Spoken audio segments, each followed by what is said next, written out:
YouTubers, it's Mr. Zen over here with another Boku no Hero Academy episode 2 review.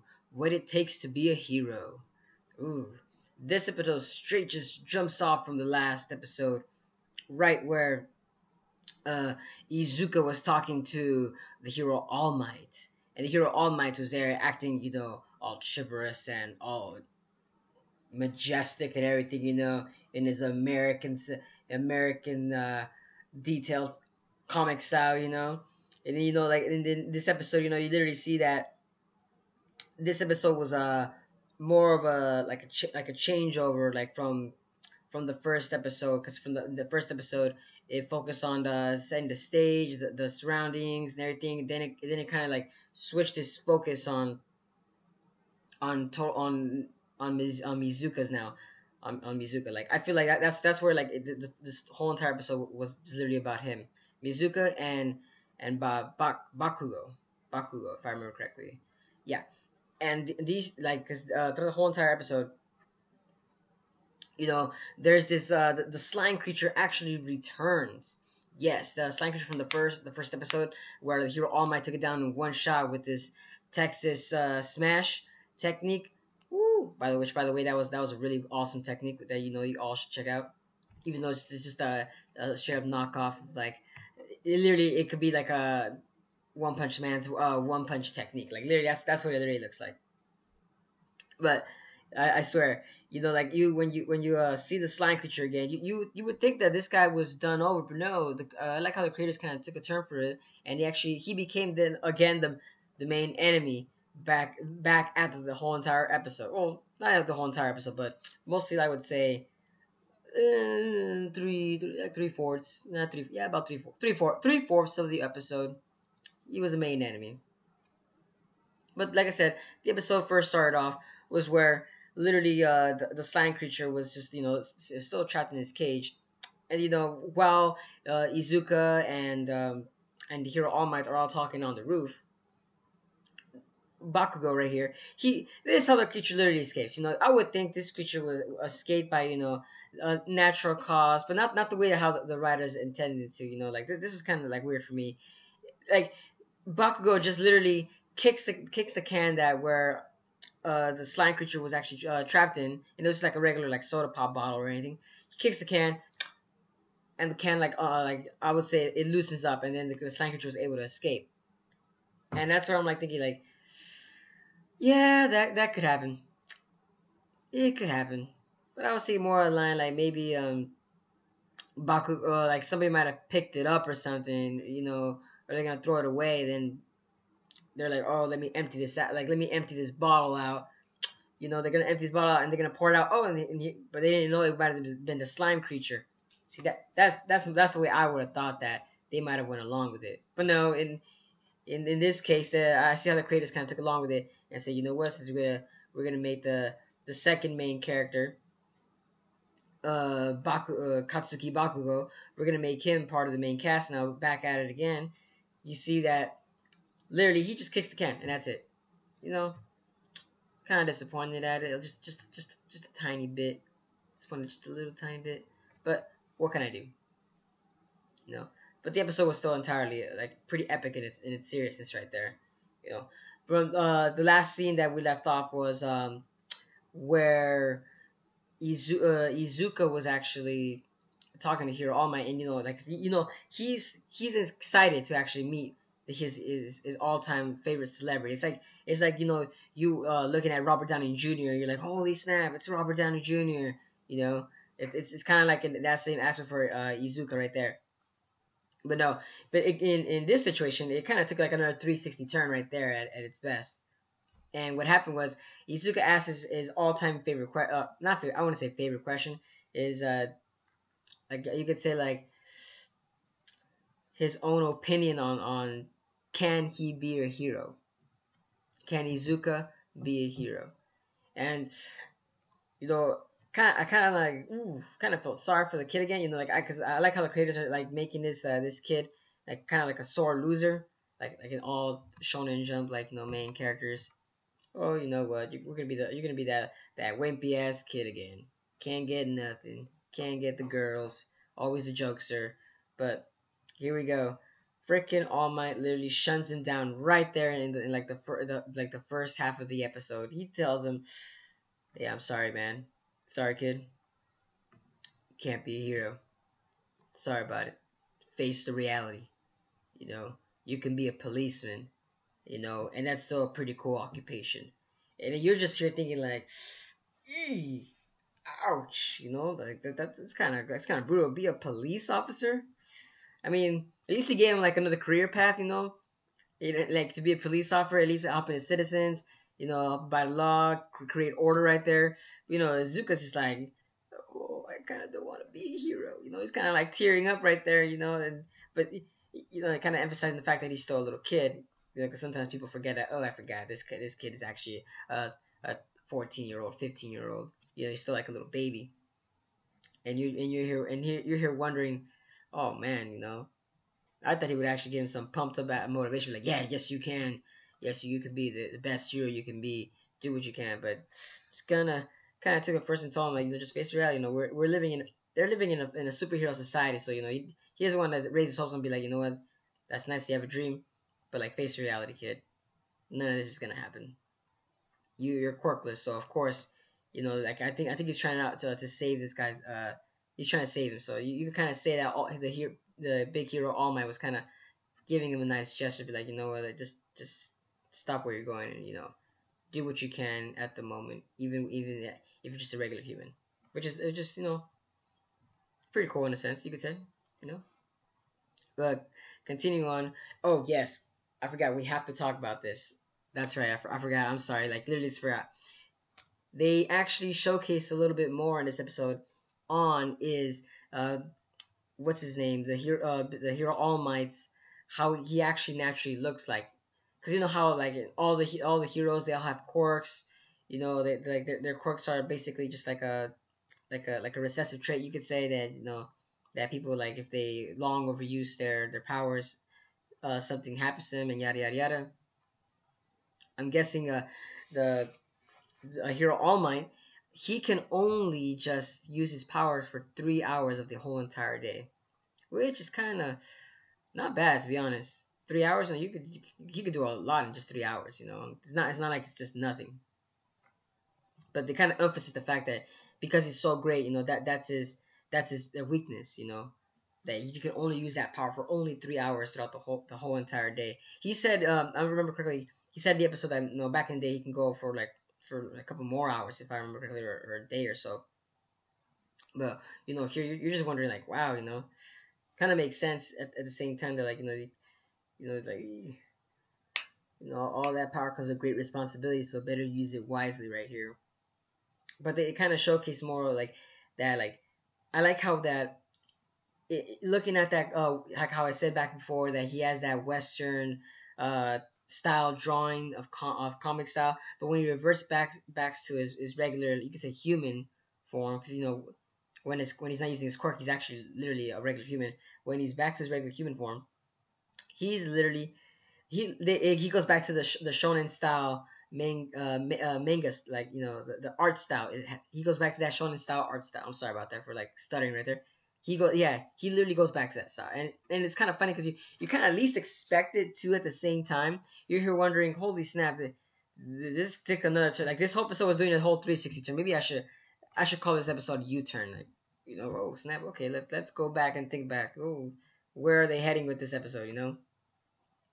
And you literally see that the big hero All Might, he's actually a weak aged old man as well, because of the, like, if I remember correctly in the episode, he said that Toxic Chainsaw, some villain that the big hero All Might, he actually fought against, and it took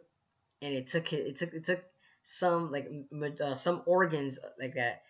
I think it was like the bladder, not the bladder, I'm sorry, his stomach, or oh, I'm sorry, it was his respiratory system. Yes, there we go. It was his respiratory system that he had to, like, get some, like, surgery done, and you know, and that's what causes that his 3 hours a day, like, time frame right there. And you know, you kind of feel sorry for the guy too, because man, kind of the detailed drawing that it did right there, it looks like like somebody shot him and he's just like a recovered cancer. He actually does look like a recovered, like he's a recovering cancer patient, to be honest. That's how the big hero All Might looks like when he's back into his Japanese style. He looks like like to me he looked like a recovering cancer patient, like a hippie. He looked like a hippie, you know. And he was there was more dark lines on this character too, like a big heavy set of shadows underneath the eyes. You know, he was really scrawny. You know, like his arms are like bent like, oh, you know, like kind of awkwardly. And you're just like wondering, man, this is the big hero All Might that everybody looks up to. Oh wow, you know, looks kind of funky, but we'll go with that. But moving on, you know, we move on to the second part of the acting here, you could say. After Izuka was talking to Big Hero All Might, you know, you see that, like, you know, of course, Big Hero All Might, he shot him down. He shot Izuka down. So like Izuka is walking away, you know, from talking to him. You know, he's demotivated. He's like depressed. You know, because, you know, oh, you know, what can I do?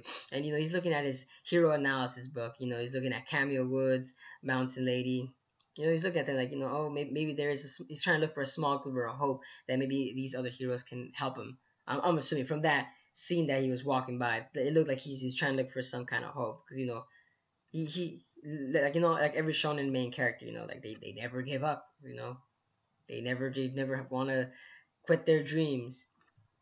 So of course he's moving on, and oh, like I said back before, then it jumps back to the first case scene where the slime creature escapes, and now he's trying to take over. Instead of Izuka's body, he's taking over another person's body, and it has happened to be Bakugo's, and you literally see in this episode that he found like the million mile gemstone because of Bakugo's ability of his like exploding arm technique, which is pretty cool, by the way.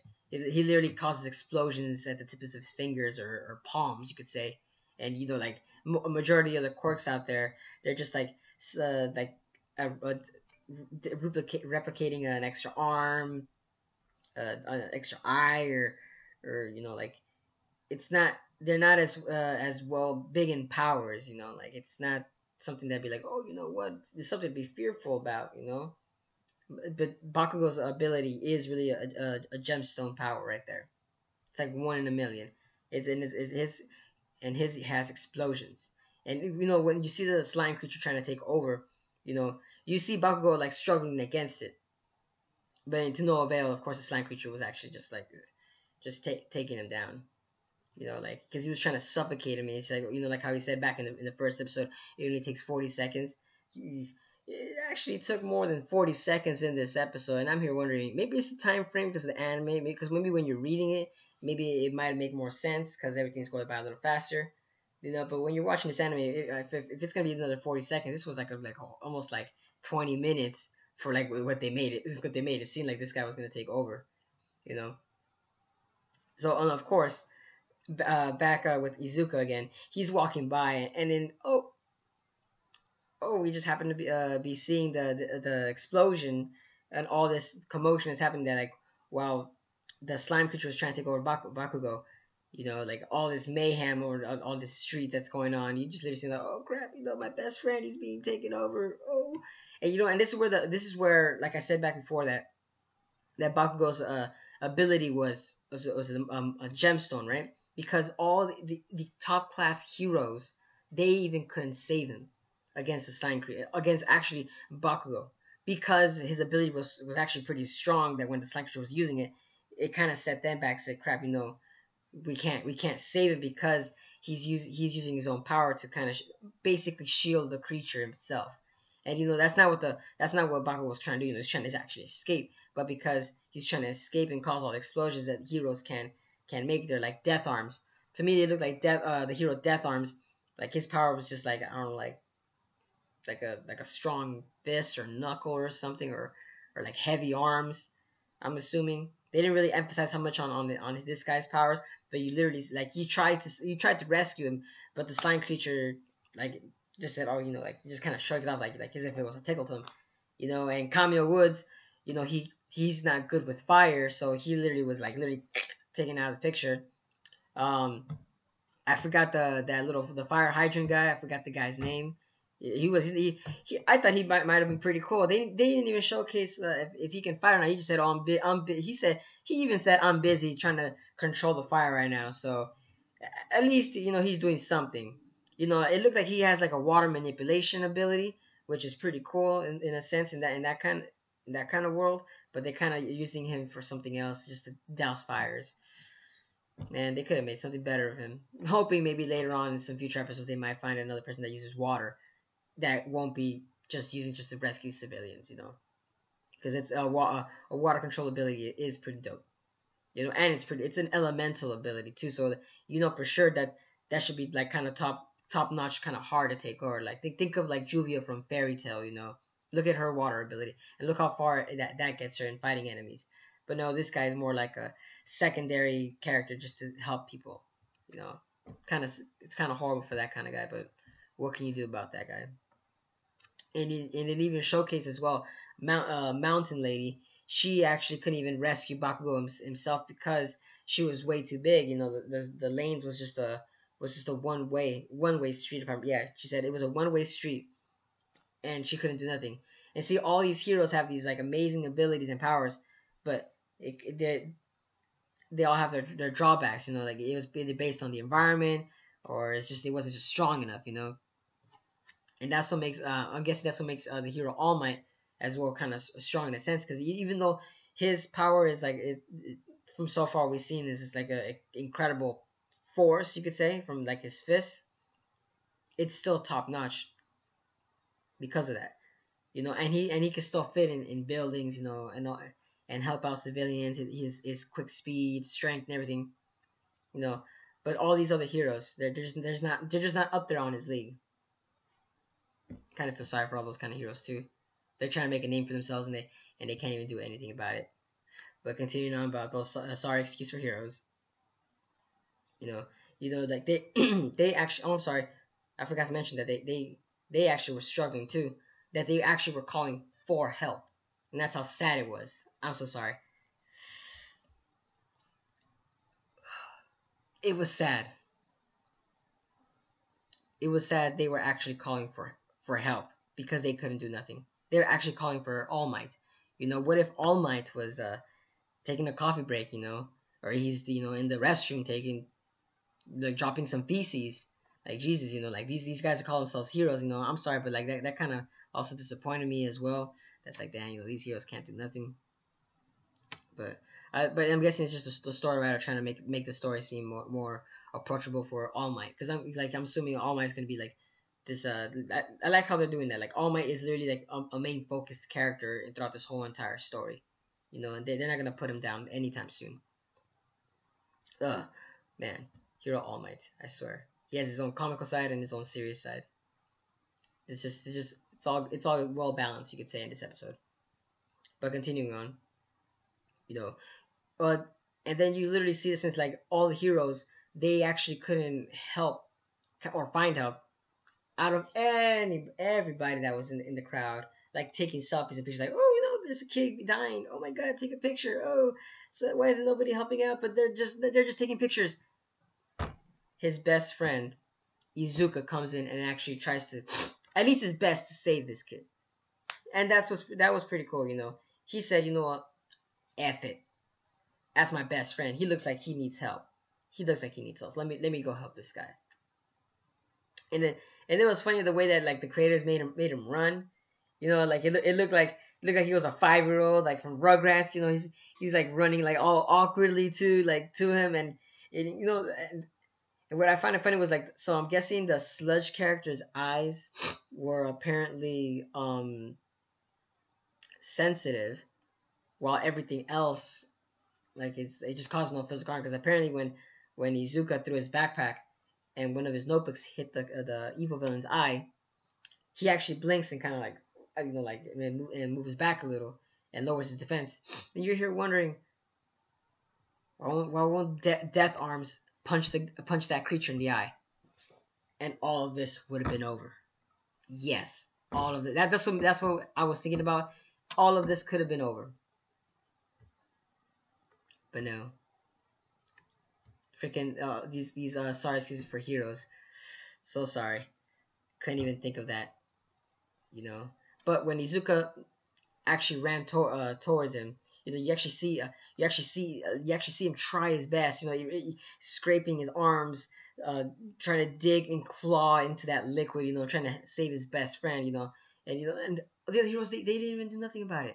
And that's what kind of like it's kind of just pissing me off at the same time. It's like, man, they could have all worked together and done something, but no, they were just focused on save the citizens, even though everybody's already in a safe location. Ugh, sorry, it's horrible.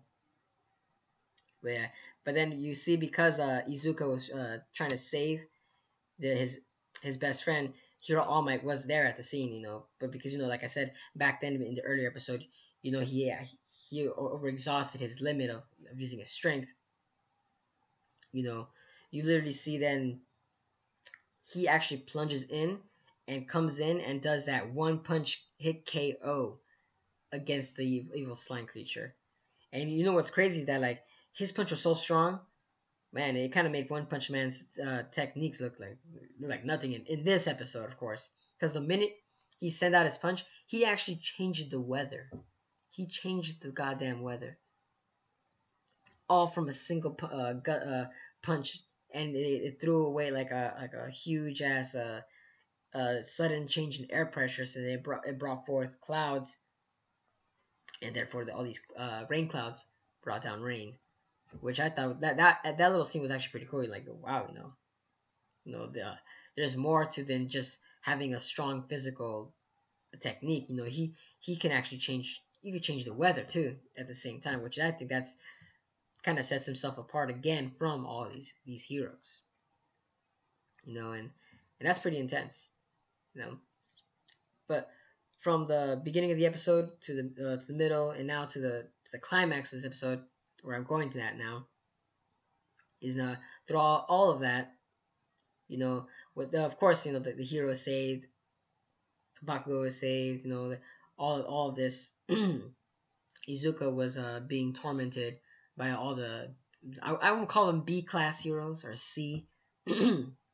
Not trying to do a One Punch Man kind of resemblance thing there, but they they were scolding him saying you shouldn't have done that, you shouldn't have done that. But I'm like they're thinking I think it was a smart idea for him to do that. You know,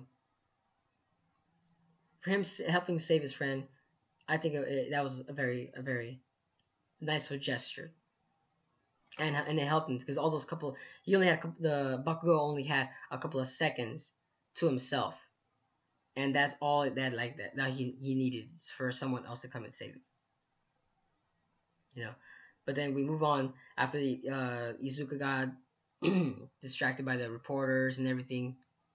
You see the hero All Might come back and talk to Izuka, and that's where there's another U-turn for this whole entire episode. He actually the hero All Might then tells him, you know what? Out of everybody that I saw there at the battlefield, like of course Izuka had the guts and bravery, just what a hero does. And he told him, you know what? You can be a hero. And you see Izuka start busting in tears and everything, and that scene right there, that was kind of beautiful at the end because you see like the top notch hero, he actually looks at him and says, wow, somebody that doesn't have any powers can do much better than someone with powers. And that's what the theme of this whole entire episode was. Like people that it kind of emphasized that, like the fact that you don't really have to have powers. Like in the beginning of the episode, how All Might was telling him, just be a police officer and you'll still do something. But even the police officers didn't. I'm like here thinking, like, do police officers even exist also in this society too? I'm like here thinking because you didn't really see any police officers there, so I'm like thinking like, do they exist? Are they available too, or they just be like, oh, you know what, we'll just keep the crowd back for now and let the heroes handle this. But that's funny though. Yeah, that's pretty funny. But yeah, but that was the entire episode, guys. Let me know what you guys think about this episode. In my opinion, I thought it was a a pretty good transition from the first episode. you know, it kind of slowly eases itself there, and you kind of see like the ups and downs of having powers, and the differences in the differences in other heroes of how All Might kind of stands itself apart from the other heroes. And but let me know what you guys think about also the policeman in this episode too. You know, let me know in the comment section if there are like superhero policemen. You know, I'm trying to think, but I can't really think of any right now. You know, but also let me know in the comments of what you guys think of the episode. What do you guys think of Bakugo's ability? Like the you know like do you guys think it's a top notch ability like that sets itself apart from the other heroes? And what do you guys think of how the hero All Might looks like when in his regular Japanese drawn in style, you could say? But yeah, this is Mr. Zen, you know, finishing with this episode 2 review, which was amazing, by the way. Love this episode. It had a lot of uh, disappointing aspects, but still worth the watch, you know. But this is Mr. Zen signing out.